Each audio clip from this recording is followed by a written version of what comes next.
नमस्कार दर्शकों, आप देख रहे हैं द न्यूज़ नाउ और मैं हूं रजत वोरा आपके साथ। 2 बज चुके हैं पर कल एक बात चल रही थी कि बजट जो है union budget Jammu and Kashmir के लिए जो है वो पेश किया गया है और फाइनेंस मिनिस्टर निर्मला सीतारमण ने जम्मू एंड कश्मीर केंद्र शासित प्रदेश के लिए क्या कुछ दिया है उस पर हम डिटेल में चर्चा करेंगे। अगर आप पेपर पढ़ते हैं तो अभी तक मुझे लगता है कि आप तक जानकारी पहुंच चुकी होगी कि आपको क्या मिला और आपके पड़ोसियों को क्या मिला और किस तरह के डिपार्टमेंट्स में कितना कितना बजट आया है।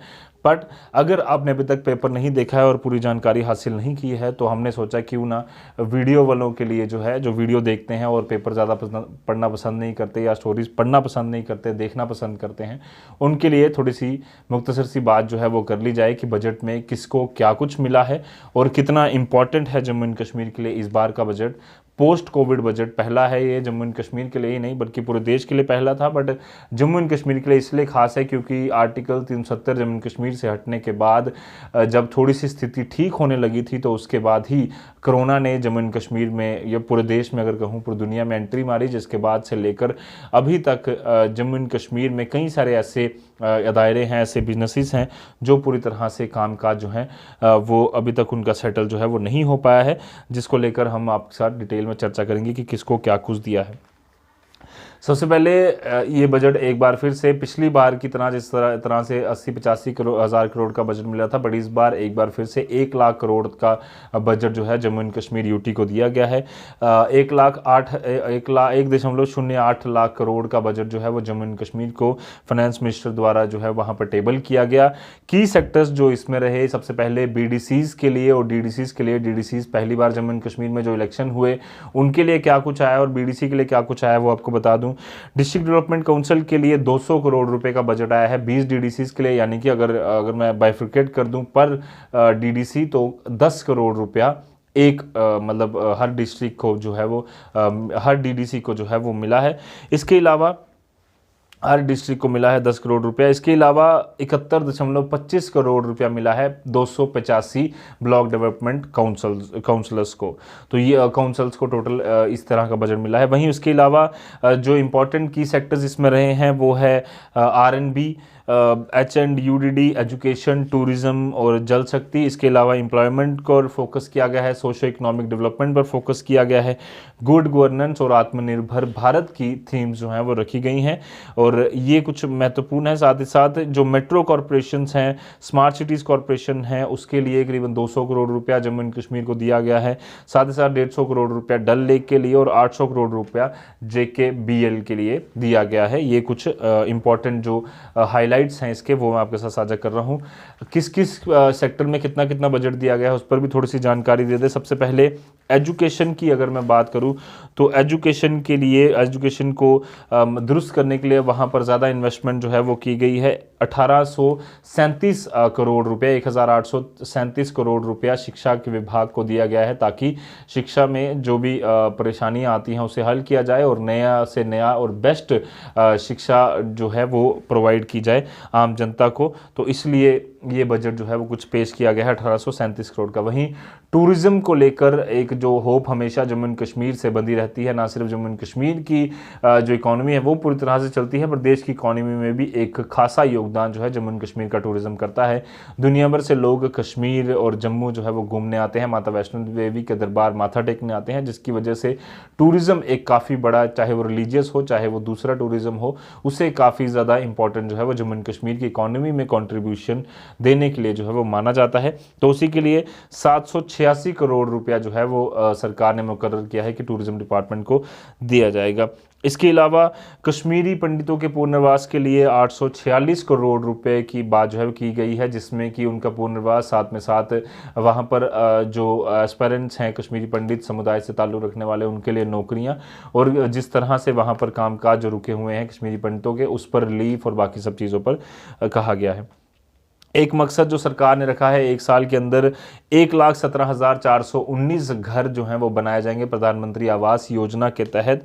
और लगातार प्रयास किया जा रहा है कि जो पिछली बार का टारगेट था उससे ज़्यादा जो है इस बारी घर बनाए जाएं। तो ये इंपॉर्टेंट हाईलाइट जो हैं वो इसके रखे गए हैं, ये कुछ डिपार्टमेंट्स हैं।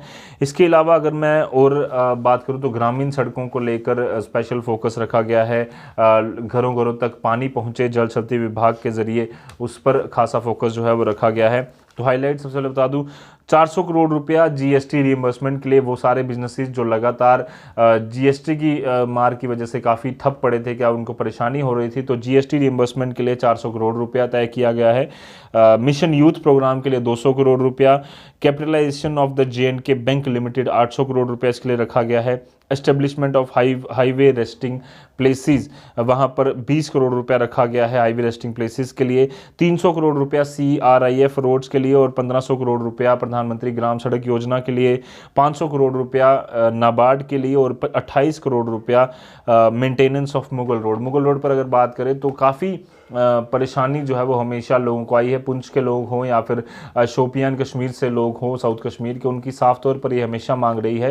ये काफ़ी बार ऐसा देखा गया है, जम्मू श्रीनगर हाईवे NH44 जो है बंद होता है, जिसकी वजह से एक ऑल्टरनेट रूट ज़रूर होना चाहिए ट्रांसपोर्टेशन का, और मुगल रोड पर हमेशा फोकस रहा है। काफ़ी लंबे समय तक वो मुगल रोड जो है वो बंद रहती है।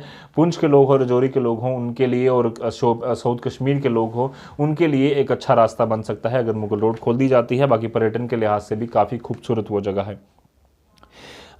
30 करोड़ रुपया टूरिज्म प्रमोशन के लिए बजट जो है वो बढ़ाया गया है। 20 करोड़ रुपया गोल्फ प्रमोशन के लिए, गोल्फ जो खेलते हैं हम लोग वो उसके लिए। इसके अलावा फेस्टिवल प्रमोशन के लिए 200 करोड़ रुपया, 100 करोड़ रुपया दिया गया है सिनेमा थिएटर्स के प्रमोशन के लिए, 200 करोड़ रुपया हेरिटेज प्रिजर्वेशन के लिए। इसके अलावा 60 करोड़ रुपया tourist circuits including Mansar, Srinagar, Wular and बेंगस लेक, ये 4 लेक्स के लिए 60 करोड़ रुपया दिया गया है। और 60 करोड़ रुपया न्यू रोपवेज जो बनाए जा रहे हैं उनके लिए 20 करोड़ रुपया जो है वो तय किया गया है। 30 करोड़ रुपया जो मैंने कहा कि BDCs और DDCs के ऑफिसेस बनाने के लिए जो है वो यूज़ किया जाएगा इस बजट में, उसकी भी जानकारी दी गई है।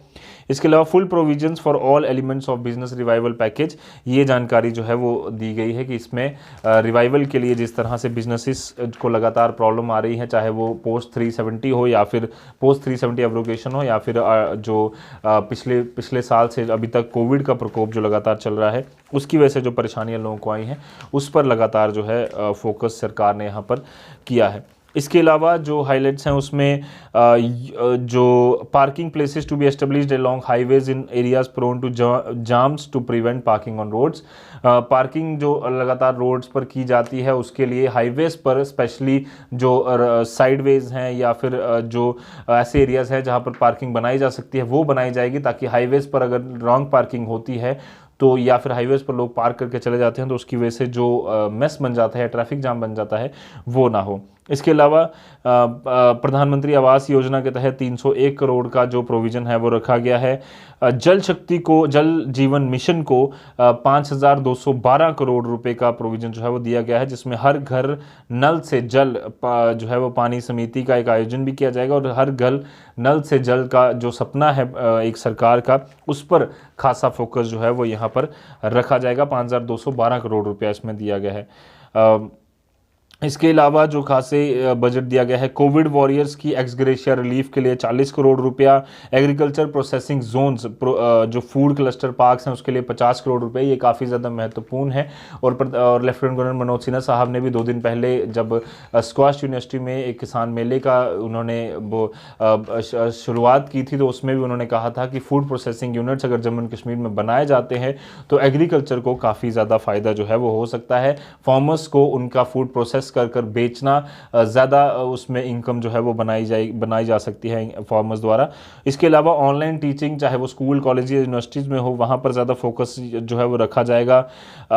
50 करोड़ पर रखा गया है ट्रांसफार्मर कटआउट्स के लिए, और 20 करोड़ रुपए इंस्टॉलेशन ऑफ स्मार्ट मीटर्स, यानी कि स्मार्ट मीटर्स जो लगने थे, अगर भूल नहीं गए आप तो स्मार्ट मीटर्स जो लगने हैं उसके लिए 20 करोड़ रुपया। 1,313 करोड़ रुपया PRIs और ULBs for rural and urban infrastructure के लिए। 200 करोड़ रुपया रखा गया है एमजी नरेगा स्कीम के लिए, 3 करोड़ रुपया prosthetic aids motorised tricycles for disable persons, यानी कि ये कुछ मेडिकल पर जो है वो खर्चा किया गया है। 80 करोड़ रुपया पीआरआई सिक्योरिटी के लिए, 50 करोड़ रुपया construction of police housing colony और 10 करोड़ रुपया रिलीफ एंड रिहेबिलिटेशन डिपार्टमेंट को दिया गया है। 50 करोड़ रुपया एडिशनल फंड दिया गया है कि जो रोड साइड जो बॉर्डर एरियाज पर जो बंकर्स हैं उन्हें तेज़ी से बनाया जाए, तो 50 करोड़ रुपया उसके लिए सेंक्शन किया गया है। इसके अलावा 50 करोड़ रुपया मेडिसिटीज़ के लिए दिया गया है, 2 मेडिसिटीज़ के लिए। 10 करोड़ रुपया दिया गया है drug de addiction rehabilitation centres के लिए और 50 करोड़ रुपया technology in health care sector के लिए उसमें दिया गया है। 20 करोड़ रुपया क्वालिटी स्कूल्स की बढ़ाने के लिए और इंफ्रास्ट्रक्चर बनाने के लिए स्कूल्स में 10 करोड़ रुपया, 5 करोड़ रुपया करियर काउंसलिंग के लिए और 20 करोड़ रुपया एडिशनल स्ट्रीम्स जो बनाई जानी है जम्मू एंड कश्मीर के अलग अलग स्कूलों में एजुकेशन डिपार्टमेंट द्वारा, उसके लिए दिया गया है। इसके अलावा 100 करोड़ रुपया दिया गया है जो अलग से एक स्पेशल जो कॉलेजेस में स्ट्रीम्स बननी है अलग अलग, उसके लिए। अभी मैं बता दूं तो कई सारे ऐसे कोर्सेज हैं जो जम्मू एंड कश्मीर में बच्चों को नहीं कर पाते हैं, जिसकी वजह से उन्हें बाहर दिल्ली, बेंगलोर और अलग अलग स्टेट्स में जो है वो लगातार जाना पड़ता है।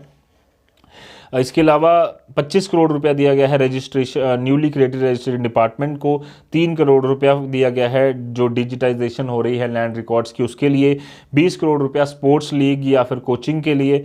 150 करोड़ रुपया द्राल डेवलपमेंट एंड कंजर्वेशन के लिए, डल डेवलपमेंट एंड कंजर्वेशन के लिए 150 करोड़ रुपया, यानी कि जो 4 लेक्स को, जो जम्मू एंड कश्मीर की 4 लेक्स हैं उनको 60 करोड़ रुपया और डल लेक के लिए और उसकी कंजर्वेशन के लिए 150 करोड़ रुपया। मेट्रो कॉरपोरेशन के लिए 200 करोड़ रुपया दिया गया है। 100 करोड़ दिया गया है city grants for Jammu and Srinagar cities. इसके अलावा 5 करोड़ दिया गया है disaster relief centres at Srinagar and 2 crore at Jammu. 5 crore रुपया डिजास्टर रिलीफ सेंटर श्रीनगर को और 2 करोड़ रुपया डिजास्टर रिलीफ सेंटर जम्मू को। 100 करोड़ रुपया बसेस ट्रक्स JKRTC के लिए और 200 करोड़ रुपया UTs matching share for smart city projects. 200 crore रुपया दिया गया है मशीनरी और इक्विपमेंट खरीदने के लिए और 400 करोड़ रुपया दिया गया है ड्रग्स एंड हेल्थ सेक्टर में ड्रग्स और इंस्ट्रूमेंट्स के लिए। 50 करोड़ रुपया दिया गया है tribal hostels, milk villages, nomad shelters, libraries for Gujjars and Bakarwals, उनके लिए 50 करोड़ रुपए के उनकी ये बिल्डिंग्स बनाने के लिए दिया गया है। 25 करोड़ रुपया insurance of passenger vehicles to transporters as part of business revival package, जो कि उन्होंने कहा था कि ट्रांसपोर्टर्स के लिए किस तरह का इंश्योरेंस का कोई फ़ायदा देंगे, तो उसमें 25 करोड़ रुपया दिया गया है। 25 करोड़ दिया गया है old and condemned vehicles to transportation as part of business revival package, यानी कि जो पुराने व्हीकल से कोई बंदा रिप्लेस करना चाहता है तो उसको कोई डिस्काउंट दिया जाएगा। जिस तरह से पहले जो revival policy Jammu and Kashmir ने लॉन्च दी थी, सरकार ने जो लॉन्च की थी, शुरू की थी, उसमें 25 करोड़ रुपया सेंटर ने जो है वो सब्सिडी के लिए जो है वो दिया है। 2 करोड़ रुपया UTs matching share for Devika project के लिए, जो देविका प्रोजेक्ट बनना है, 2 करोड़ रुपया। इसके अलावा 20 करोड़ रुपया यूथ स्टार्टअप्स के लिए, जॉब फेयर्स के लिए, revival of overseas employment corporation के लिए, यानी कि 20 करोड़ रुपया जो है वो युवाओं के स्टार्टअप्स के लिए और जॉब फेयर्स लगाने के लिए दिया गया है। 200 करोड़ रुपया दिया गया है जो डेवलपमेंट फंड DDCs के लिए, और पर जो डिस्ट्रिक्ट है उसके लिए 10 करोड़ रुपया जो है डेवलपमेंट फंड दिया जाएगा, यानी कि एक DDC को, जो DDC चेयरपर्सन होगा जिसके अंदर 13 और लोग होंगे, जिसमें एक वाइस चेयरपर्सन होगा और 12 मेंबर्स होंगे, टोटल मिलाकर 14 लोगों के लिए 10 करोड़ का बजट जो है वो ज़रूर रखा गया है। तो इसके अलावा कई सारे और प्रोविज़न जो हैं वो इस बजट में दिए गए हैं। हम अलग अलग पूरी डिटेल में अलग अलग लोगों से चर्चा भी करेंगे कि किस तरह का मकसद है।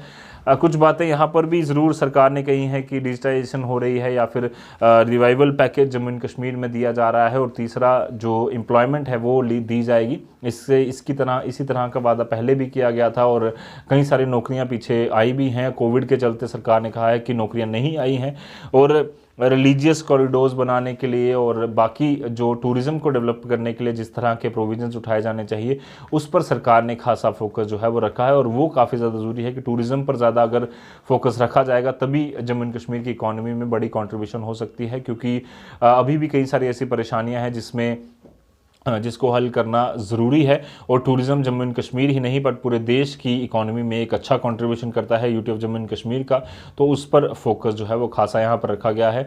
लोगों के घर तक पानी, बिजली और जो सड़क है वो पहुँचे, उसके लिए यहाँ पर खासा फोकस रखा गया है। तो ये ओवरऑल एक ब्रीफ सा बजट था जो मैंने आपके साथ इस वीडियो में पूरी तरह से शेयर किया। बाकी आपको क्या लगता है कि ये बजट किस तरह का है और लोगों का ओपिनियन, अलग अलग दायरों का क्या है, वो आपके साथ साझा करते जाएंगे। फिलहाल के लिए मुझे और मेरे कैमरा पर्सन कमल सिंह को दीजिए इजाजत। ऐसी और वीडियोस देखने के लिए आप यूं ही बने रहिए द न्यूज़ नाउ के साथ। धन्यवाद।